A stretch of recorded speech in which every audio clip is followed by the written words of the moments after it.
Hi, I'm Kenneth. First of all, I'll start by saying that I don't have any status as a proxy for the Libyan people or any other organization. I'm about to list demands. The demands are based on an assertion of basic human rights. Um, I claim not only the license, but the obligation to make such demands on people who can't speak for themselves. Anonymous, you do a really good job, whoever does it, of providing succinct and emotionally effective manifestos to the countries and institutions which you combat on behalf of people. I wonder if you'd consider relaying these, because I can't back up with the checks that I write.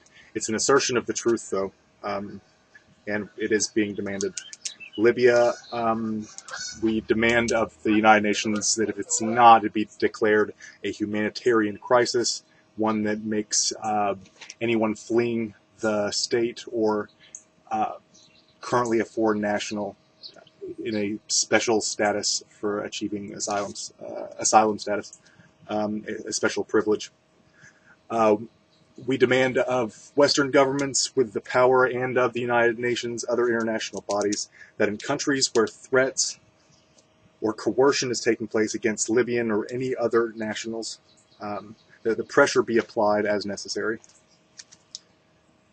to obviate and protect the basic human rights of students abroad that don't have the jurisprudential structure or solidity, confidence in the state in which they abide.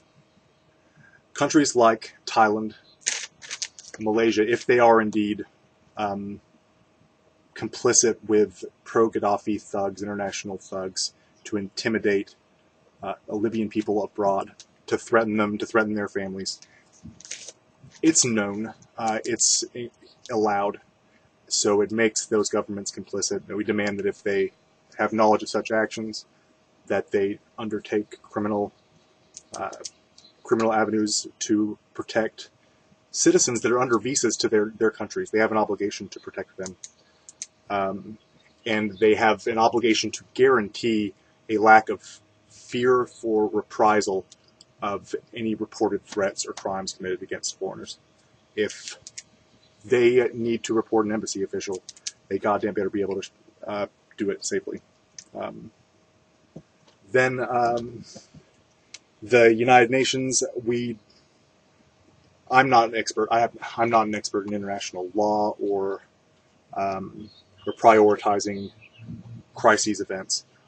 We ask, I suppose, because there's no way for me to verify that you've done this except in the results, but that the situation for foreign nationals that will be seeking to gain asylum anywhere in the world from Libya because of threats or the obligation to join the military. They've been told they will be conscripted when they come back if they're in Gaddafi-held areas, which is essentially a death sentence. So this is a denial of their basic UN Charter of Human Rights guaranteed right to life. So to triage the case in Libya and in the individual filed motions of Libyan nationals for asylum. Of the United States and other nations with the political sway, we demand access to the apportioned, contracted funds that Gaddafi legally bound himself to provide for the education of Libyans overseas. The contract between a state and its academics is that they undertake a vocation in order to be critical of a society, not to judge a society, but there's a certain niche that the intellectual, if he's conscientious, is going to fall into, and it's one where he's never quite confident enough in the foundation of his critical weapon. He's always going to be suspicious of intellectualism itself, and that's why you'll find people like Che, with bikers. There's a need to slum it because of that inherent skepticism of the elitist, scholastic qualities of being educated. Education is incredibly important, and we want these kids not only to stay alive, but to have their basic pecuniary interests watched out for, and to stay in school. It'll be absolutely vital that we educate people about the needs in third world countries, as well as the growing or the shrinking pains that the Western world, especially the United States, is going to suffer if it does not relinquish its recalcitrance about its exceptionalism. I'm not saying that the United States is the worst country in the world, but they're just as bad as everybody else. I mean, their shit stinks just as bad. So I rambled enough. Anonymous, it's not, I don't know what we'd do if they didn't. Maybe somebody can tell me, but goddamn it, I'm going to keep on saying we demand it, if that's all I can do.